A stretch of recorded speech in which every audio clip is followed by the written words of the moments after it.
Hello there everyone and welcome back to Radiant Moon Tarot. My name is Victoria and today we are doing an unboxing for you guys. So I do have 3 decks in front of me. We are unboxing the one in the middle today.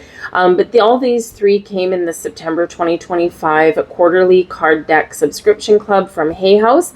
I already have done the one on Trust Your Vibes, so all the links for everything will be down in the description box. And I just have this little diffuser out because this came in the box, and actually since I opened it I have discovered this is actually a card diffuser, so it's pretty cool. You take the lid off, you tip it over a little bit and the string goes through and you put it in your car, and there you go. So, and it smells absolutely heavenly. It's called Sea Salt and Orchid.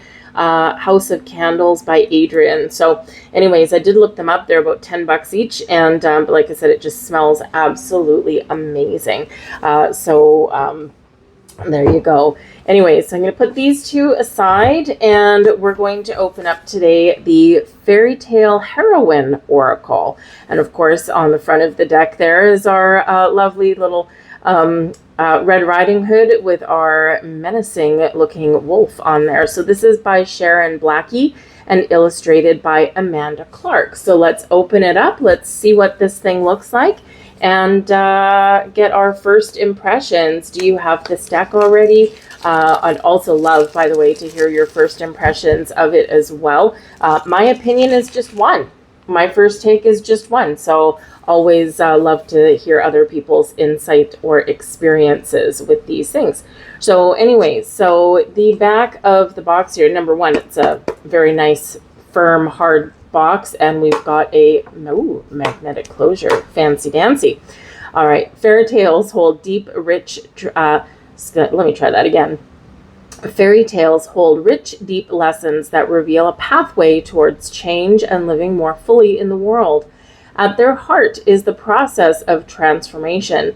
The archetypical images, characters, and motifs in this magical oracle deck act as keys to unlock your inner wisdom and offer comfort, guidance, and inspiration at every point of the long, winding journey of life.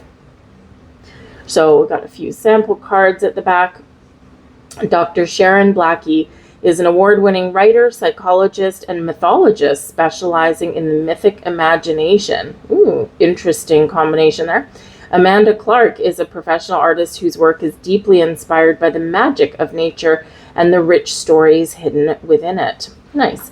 So if you were to buy this separately, it's $26.99 US and $35.99 Canadian. So let's open this up. Woo, there we go. And oh, look, we have our first little fairy tale here, or whatever it is on the side. This is very nice artwork right on the inside of the box. Stories are spells. They change things. May they and the images you encounter in this deck offer sound guidance for your heroine's journey. So we've got red ribbon to get the book out. Very nice. So nice looking book. Let's have a look. No pictures on the inside per se, other than like a cover page for each chapter. But there are, how many pages in here? We have 131. So fairly substantial, actually. How many cards are in this deck? 48 cards in this particular oracle deck here. So the book itself, fairly standard here. Black and white. Typeface is pretty easy to read, so it's not too fancy. Table of contents, introduction. So we've got introduction, fairy tales journey, oracle deck as an ally and guide, how this deck is structured. And then we've got working with the fairy tale heroine oracle, introducing yourself to the deck, using the deck for readings.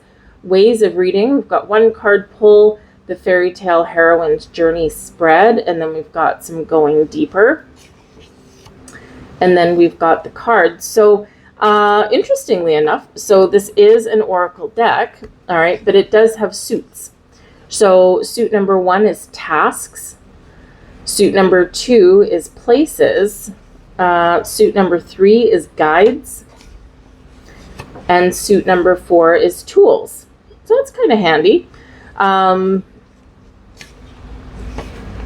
Introduction's fairly long, but that's okay. We'll just quickly read it. We are storytelling animals, and we tell stories about ourselves, who we are, what we've done or seen every day of our lives.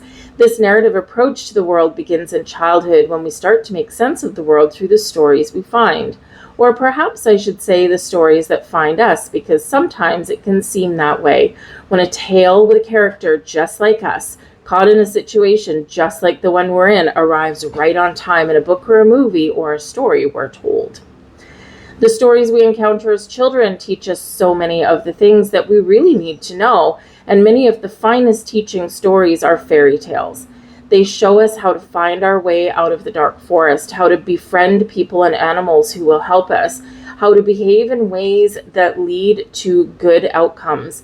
They show us what bravery looks like, and loyalty and love. In fairy tales, the impossible tasks that must be undertaken by young heroines are the raw material from which strong souls are forged. Interesting. These stories present us with the pathways to action and consequence, to understanding behaviors as diverse as courage and cruelty. But they're not just for children. There are stories that speak to each moment of a woman's experience, tales that can offer comfort, guidance, or inspiration at each point along our long, winding journey through life. Ultimately, fairy tales help us to reimagine ourselves, because at the heart of them is transformation. They show us that change is not only possible but inevitable. They show us that no matter how impossible the situation might seem to be, there's always a way through it. And they help us to understand that there are many ways of imagining the world and our place in it, and of finding our path with the help of human and other than human friends and allies through a world that's beautiful and magical, often filled with challenge and sorrow. What a beautiful introduction, hey? So we've got a few different things here, oracles as an ally and a guide.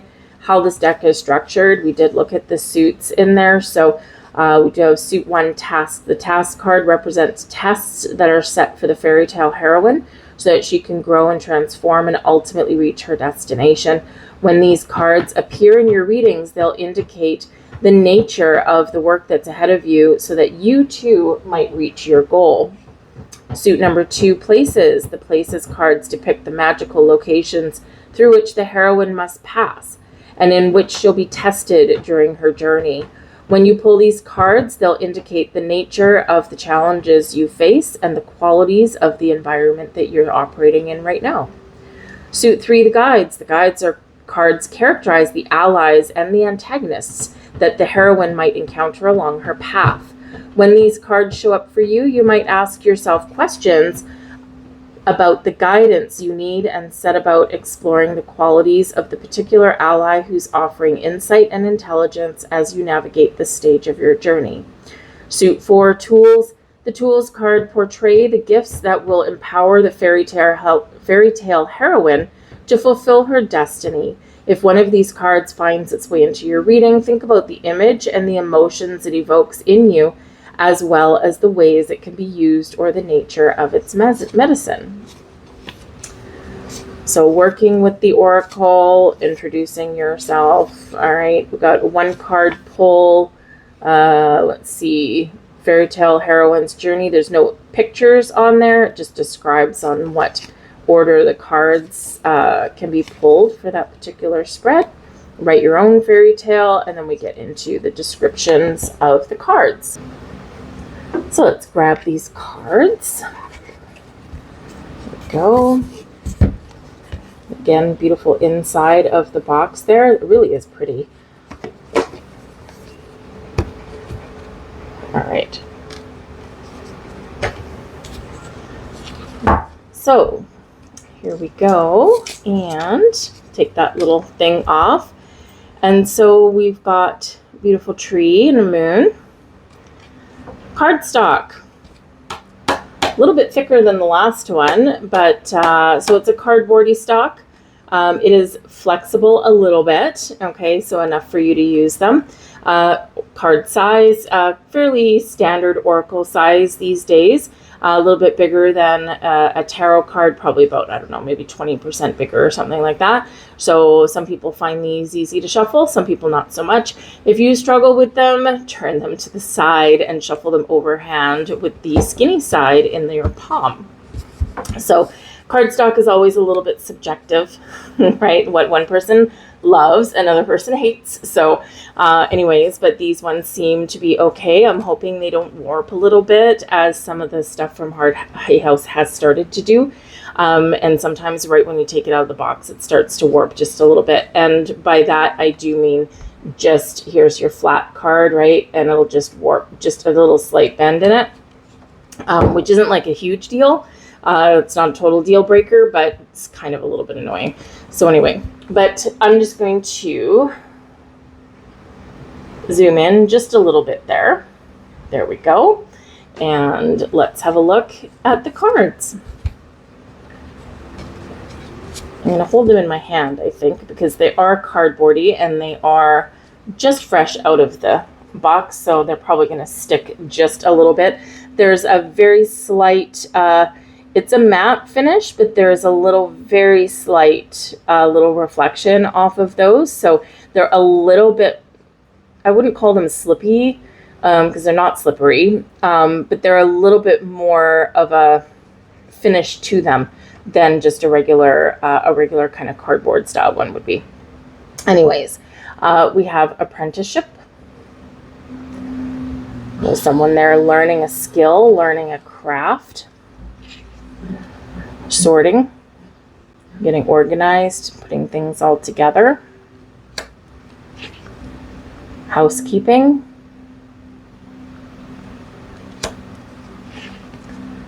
Sleeping. Very much our daily tasks in this one, right? Disguising.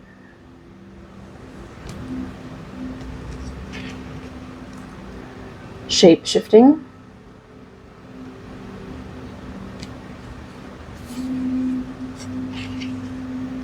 Sacrifice. Ooh, that one looks kind of scary, doesn't it? Kind of dark and brooding. Dismemberment. Oh, okay. Marrying.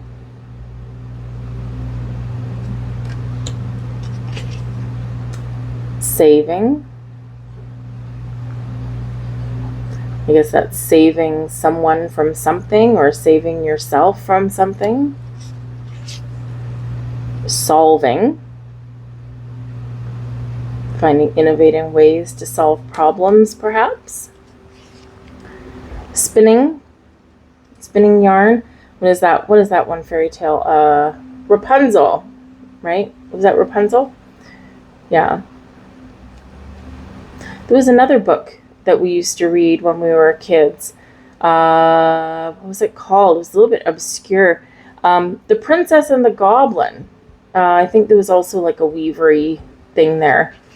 Anyway, now we've got home. So this is probably places, if I remember the suits properly. Anyway, so we've got home. Sometimes there's no place like home. Sometimes we want to run from home. We've got the glass mountain. The well.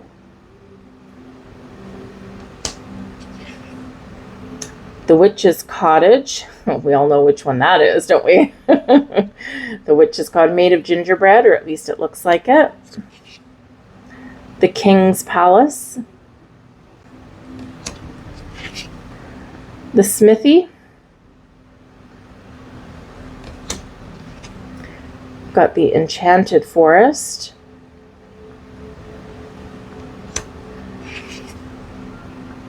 We've got the tower.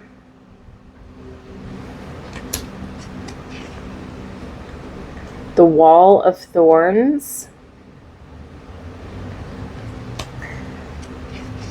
Fairy hill. One thing I'm noticing in here, that one's really quite little magical.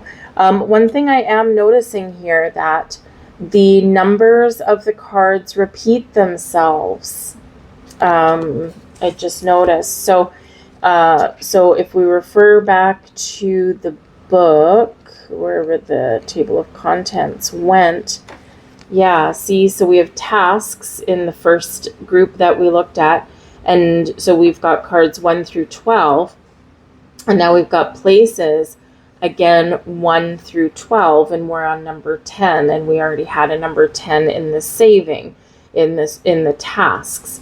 And so it looks like for each one, they actually do repeat the numbers. So there may be a purpose behind that, but it means that in order to find the description easily in the book, you're going to have to remember what suit this came out of. So you have to remember that Fairy Hill represents places, and then go to places and look for card number 10, not tools, and card number 10, because of course fairies can maybe sometimes be used at tools if you treat them nicely. We've got hearth, locked room,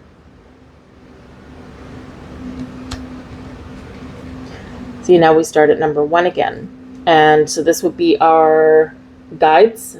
Was that the suit? Was that the guides? See, I'm gonna have to go back and look again. Guides, yeah, guides, and then the one after that will be tools.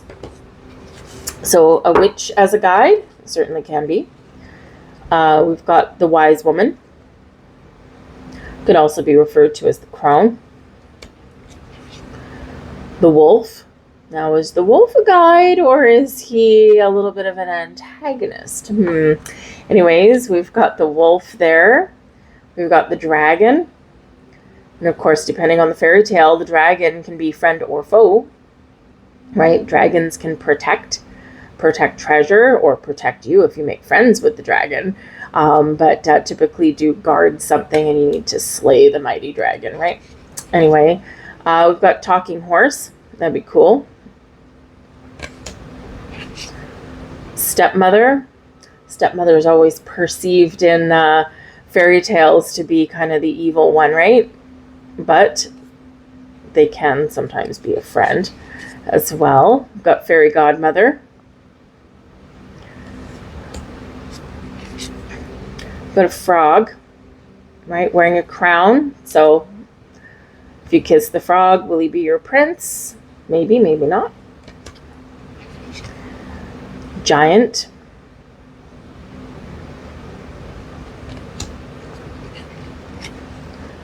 Fairy.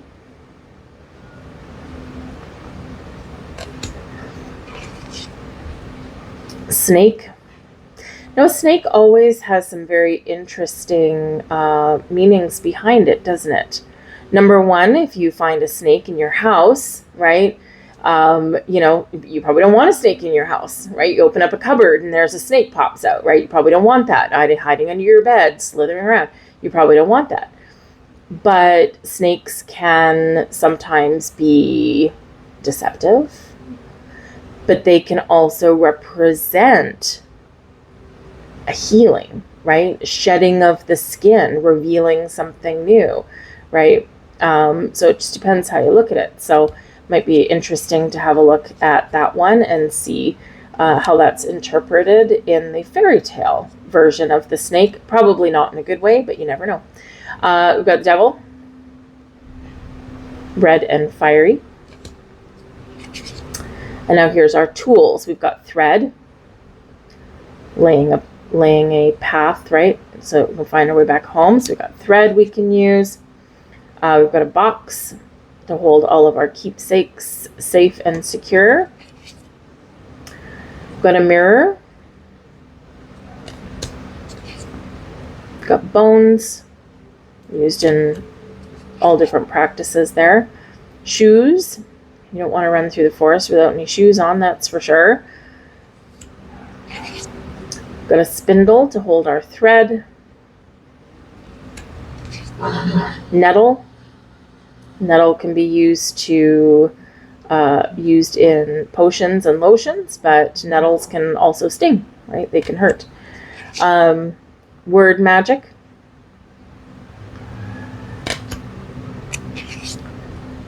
Food.